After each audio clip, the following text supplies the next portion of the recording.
Hi guys, और आज के वीडियो का टॉपिक है डिविजनल स्ट्रक्चर।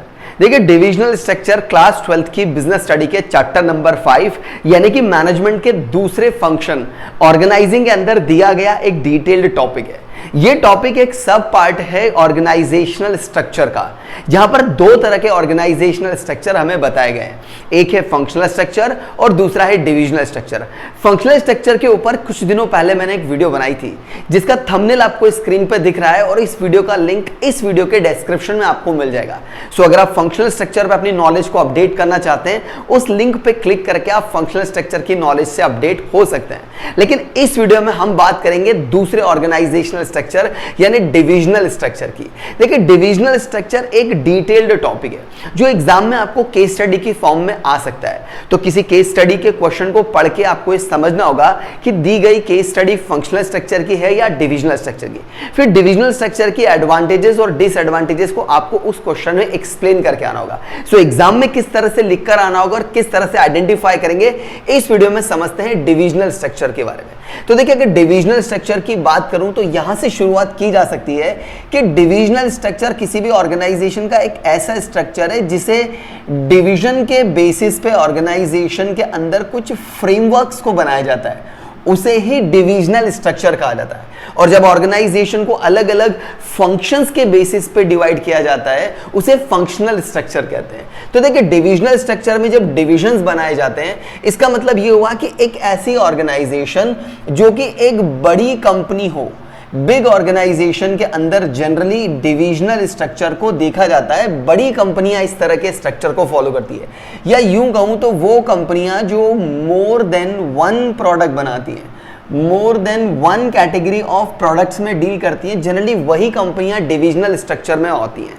लेकिन अगर मैं बात करूं वो कंपनी जो सिर्फ एक प्रोडक्ट पे फोकस होती है, जनरली वो फंक्शनल स्ट्रक्चर को फॉलो करती है। अब बात करूं डिविजनल स्ट्रक्चर के एक बढ़िया प्रैक्टिकल एग्जांपल की, तो यहां पर एग्जांपल लिया जा सकता है टाटा ग्रुप का। देखिए, टाटा ग्रुप का एग्जांपल इसीलिए लिया जा रहा है क्योंकि इसके बारे में आप सब काफी कुछ जानते हैं। तो देखिए, जब मैं टाटा कंपनी की बात करता हूं तो टाटा अलग अलग कैटेगरी के प्रोडक्शन लाइन में डील करती है। जैसे कि टाटा मोटर्स ऑटोमोबाइल्स के अंदर डील करते हैं। इसके अलावा टाटा पावर सेक्टर के अंदर भी डील करता है, टाटा पावर के नाम से। इसके अलावा टाटा टी, आप जरूर से उसके एडवर्टीजमेंट देखे होंगे, तो टाटा बेवरेजेस के अंदर भी काम करता है। इसके अलावा टाटा कहीं ना कहीं स्टील के अंदर भी आपने नाम सुना होगा। इसके अलावा टाटा कंसल्टेंसी सर्विसेज के नाम आपने जरूर सुना होगा। तो ये सारे वो डिविजन्स हैं जहां टाटा कंपनी ने अपने आप को अलग अलग डिविजन्स पे बांटा हुआ है। अब जब मैं बात करता हूं किसी एक डिवीजन की, फॉर एग्जांपल मैं बात करता हूं टाटा मोटर्स की, तो देखिए, टाटा मोटर्स के अंदर हम अलग अलग बातों में डील करेंगे, अलग अलग फंक्शंस में। जैसे कि यहां टाटा मोटर्स के अंदर प्रोडक्शन भी होता होगा, टाटा मोटर के अंदर कहीं ना कहीं फाइनेंस डिपार्टमेंट को भी रखा गया होगा। टाटा मोटर्स की मार्केटिंग के लिए एडवर्टीजमेंट हम सब ने देखे हैं। टाटा मोटर में इतने सारे लोग काम करते हैं तो वो ह्यूमन रिसोर्स डिपार्टमेंट में भी डील करते होंगे। यानी कि जब ऑर्गेनाइजेशन को एक डिवीजन में डिवाइड किया जाए और सेम काम को हम अलग अलग फंक्शंस में बांट दें, तो इसे डिविजनल स्ट्रक्चर कहा जाएगा। सेम ऐसा ही कुछ आप टाटा स्टील के अंदर भी बना करके देख सकते हैं। यानी कि जब मैं बात करता हूं टाटा स्टील की, तो जाहिर सी बात है टाटा स्टील यहां प्रोडक्शन में भी डील करता होगा। इतनी बड़ी कंपनी है तो यहां पर फाइनेंस की रिक्वायरमेंट भी होती होगी। टाटा स्टील अपने लिए मार्केटिंग के लिए एडवर्टीजमेंट भी प्रिपेयर करता होगा, चाहे इंडस्ट्रियल प्रोडक्ट बनाता हो, लेकिन एडवर्टीजमेंट करके क्लाइंट्स को अट्रैक्ट करने का काम करता होगा। और फिर यहां पर इतने सारे लोग काम करते होंगे तो ह्यूमन रिसोर्स जरूरी सी चाहिए होता होगा। तो इस तरह का स्ट्रक्चर जहां कंपनी को एक डिवीजन में बांटा जाए और डिवीजन से रिलेटेड सारे फंक्शंस को एक लाइन में रख दिया जाए, इस तरह के स्ट्रक्चर को डिविजनल स्ट्रक्चर कहा जाता है। एंड फ्रॉम हियर मुझे ऐसा लगता है कि अब आपको डिविजनल स्ट्रक्चर क्या होता है समझ में आ गया। अगर आप फंक्शनल स्ट्रक्चर की अंडरस्टैंडिंग थोड़ी कम रखते हैं तो डिविजनल स्ट्रक्चर को समझने में थोड़ी सी दिक्कत आ सकती है। इसीलिए आई रिकमेंड कि आपको फंक्शनल स्ट्रक्चर का बेसिक नॉलेज होना चाहिए। तो जो कंपनियां एक प्रोडक्ट बनाती है वो फंक्शनल स्ट्रक्चर फॉलो करती हैं, और जब कंपनी एक से ज्यादा प्रोडक्ट बनाती है तो जाहिर सी बात है उसे डिविजनल स्ट्रक्चर पे शिफ्ट होना पड़ता है। इसीलिए मैंने यहां पर टाटा का एग्जांपल लिया है। आप चाहे टाटा की जगह अडानीज ले सकते हैं, आप चाहे टाटा या अडानीज की जगह आईटीसी का एग्जांपल भी इस डिविजनल स्ट्रक्चर पे रख के काफी अच्छी प्रैक्टिकल नॉलेज डेवलप कर सकते हैं। अब बात करते हैं डिविजनल स्ट्रक्चर के कुछ एडवांटेजेस और कुछ डिसएडवांटेजेस की। सो डिसएडवांटेजेस और एडवांटेजेस इस स्ट्रक्चर पे समझने के लिए हम सबसे पहले शुरुआत करेंगे डिसएडवांटेजेस के साथ। देखिए डिविजनल स्ट्रक्चर की सबसे बड़ी डिसएडवांटेज ये है कि इस तरह के स्ट्रक्चर को फॉलो करने के लिए आपको कॉस्ट ज्यादा देनी पड़ेगी। देखिए बड़ी कॉमन सी बात है, यहां पर जब मैं टाटा को अलग अलग डिविजन्स में बांटता हूं तो टाटा का प्रोडक्शन डिपार्टमेंट भी कुछ पैसे मांगेगा और कुछ मटेरियल मांगेगा। ठीक उसी तरह से टाटा स्टील का प्रोडक्शन डिपार्टमेंट भी कुछ पैसे और कुछ मटेरियल मांगेगा। तो ऑर्गेनाइजेशन को अलग अलग डिपार्टमेंट को या अलग अलग डिविजन्स को मेंटेन और मैनेज करने के लिए ज्यादा कीमत चुकानी पड़ेगी, ज्यादा इलेक्ट्रिसिटी बिल देना पड़ेगा, ज्यादा सैलरी वेजेस देनी पड़ेगी, ज्यादा ट्रांसपोर्टेशन कॉस्ट देनी पड़ेगी। इसी तरह से अगर कोई कंपनी डिविजनल स्ट्रक्चर फॉलो कर रही है तो उसकी कॉस्ट थोड़ी सी ज्यादा हो जाएगी।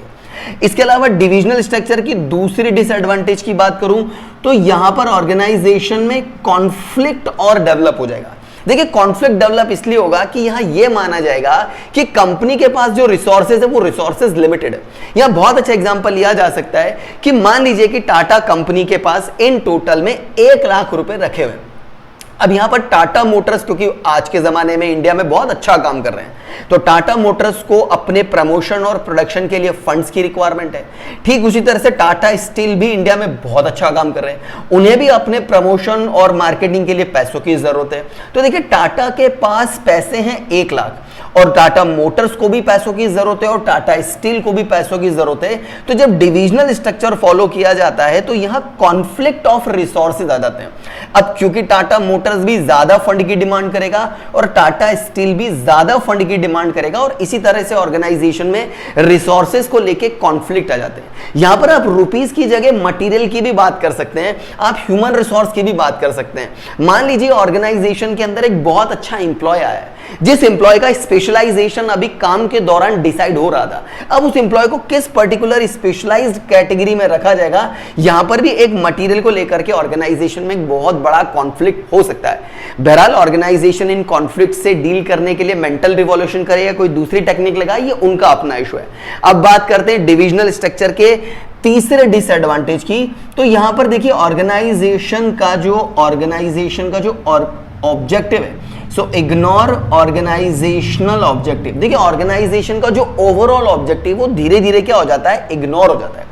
क्योंकि यहां पर टाटा मोटर का जो हेड है सिर्फ वो टाटा मोटर्स के अपने डिपार्टमेंट के रिजल्ट को अच्छा लाने पे फोकस करेगा, ओवरऑल टाटा के डिपार्टमेंट पे उसका ध्यान नहीं जाएगा।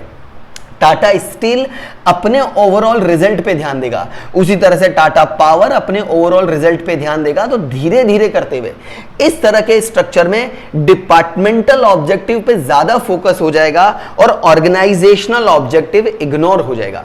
आई होप कि आपको डिविजनल स्ट्रक्चर की ये 3 डिसएडवांटेजेस समझ में आ गई। अब बात करते हैं डिविजनल स्ट्रक्चर के कुछ फायदों की। तो देखिए सबसे बढ़िया फायदा इस तरह के स्ट्रक्चर में आपको देखने को मिलेगा क्विक डिसीजन। क्योंकि देखिए यहां ऑर्गेनाइजेशन के अंदर जो डिपार्टमेंट है उन डिपार्टमेंट के अपने अपने हेड है। टाटा मोटर्स का अपना हेड है, टाटा स्टील का अपना हेड है, टाटा पावर का अपना हेड है। तो जो अपने अपने डिपार्टमेंट के हेड है उन्हें ऑर्गेनाइजेशन में जो भी डिसीजन लेना है वो अपने दम पे ले सकते हैं। उन्हें किसी दूसरे डिपार्टमेंट या दूसरे इंडिविजुअल के अप्रूवल की जरूरत नहीं है, उन्हें इतनी अथॉरिटी और इतनी रेस्पॉन्सिबिलिटी मिली है। इसीलिए इस स्ट्रक्चर में डिसीजन थोड़े फास्ट हो जाते हैं, जबकि फंक्शनल स्ट्रक्चर के अंदर डिसीजन इतने फास्ट नहीं होते हैं। क्योंकि कंपनी एक ही प्रोडक्ट बनाती है, तो जब तक सीनियर लेवल से अप्रूवल नहीं आएगा, हायरार्की से अप्रूवल नहीं आएगा, आप डिसीजन नहीं ले पाएंगे। यह फायदा मिलता है डिविजनल स्ट्रक्चर का। अब बात करूं डिविजनल स्ट्रक्चर के दूसरे एडवांटेज की। तो देखिए डिविजनल स्ट्रक्चर के अंदर प्रोडक्ट स्पेशलाइजेशन डेवलप हो जाता है। प्रोडक्ट स्पेशलाइजेशन, देखिए यहां पर यह समझा जा सकता है कि जो कंपनी अलग अलग डिविजन्स में काम कर रही है उसके उस पर्टिकुलर डिवीजन में जो प्रोडक्ट बनाया जा रहा है उस प्रोडक्ट का स्पेशलाइजेशन डेवलप हो जाता है। जबकि फंक्शनल स्ट्रक्चर में एक ही प्रोडक्ट होगा तो उसमें जो इंडिविजुअल काम कर रहा है उसके काम का ऑक्यूपेशनल स्पेशलाइजेशन आएगा। आई होप आप दोनों बातों को समझ पाए। देखिए फंक्शनल स्ट्रक्चर के अंदर कंपनी एक प्रोडक्ट बनाती है, तो एक ही प्रोडक्ट को बनाने वाला जो एक एम्प्लॉय है धीरे धीरे काम एक ही काम को करते करते उसके अंदर ऑक्यूपेशनल स्पेशल स्पेशलाइजेशन आ जाएगा। लेकिन डिविजनल स्ट्रक्चर के अंदर क्योंकि अलग अलग कैटेगरी के प्रोडक्ट बनाए जा रहे हैं, तो यहां पर ऑक्यूपेशनल स्पेशलाइजेशन ना आकर के कंपनी का प्रोडक्ट स्पेशलाइजेशन आ जाएगा। यह फायदा मिलता है डिविजनल स्ट्रक्चर का कंपनी को। अब बात करते हैं डिविजनल स्ट्रक्चर के तीसरे एडवांटेज की। तो देखिए तीसरे एडवांटेज की हेडिंग हम बना सकते हैं अकाउंटेबिलिटी।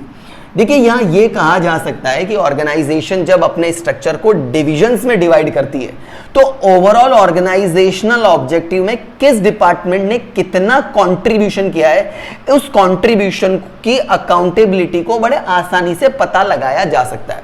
फॉर एग्जांपल यहां टाटा ग्रुप चाहता है कि हमारी ओवरऑल ग्रोथ जो है वो 20% के साथ होनी चाहिए। अब जब 20% ग्रोथ होगी तो टाटा मोटर्स का कंट्रीब्यूशन होगा 4% का, टाटा पावर का कंट्रीब्यूशन होगा 4% का, टाटा बेवरेजेस का कंट्रीब्यूशन 4% का, स्टील का कंट्रीब्यूशन और टाटा कंसल्टेंसी का कंट्रीब्यूशन। अब ये एडवांटेज यहां ये समझा रही है कि अगर टाटा ग्रुप की ओवरऑल ग्रोथ 20% नहीं हो पाई तो इस स्ट्रक्चर का सबसे बड़ा फायदा यह है कि आपको यह पता चल जाएगा कि किस पर्टिकुलर डिवीजन की वजह से, किस पर्टिकुलर डिवीजन की वजह से आपकी कंपनी का ओवरऑल ऑब्जेक्टिव पूरा नहीं हो पाया। तो उस पर्टिकुलर डिपार्टमेंट के हेड से प्रॉपर मीटिंग करके बात करके आप अच्छे से एनालिसिस लगा सकते हैं और उस डिपार्टमेंट को अगली बार बेटर रिजल्ट्स और बेटर टारगेट दिए जा सकते हैं। आई होप कि आपको यहां डिविजनल स्ट्रक्चर समझ में आया, लिया गया एग्जांपल समझ में आया, उसकी एडवांटेजेस और डिसएडवांटेजेस समझ में आई है। अगर ये वीडियो समझ में आई है लाइक करिए, इंफॉर्मेटिव लगता है शेयर करिए। फ्यूचर में किस टॉपिक पे वीडियो देखना चाहते हैं कमेंट करके मुझे अपनी राय जरूर बताइएगा।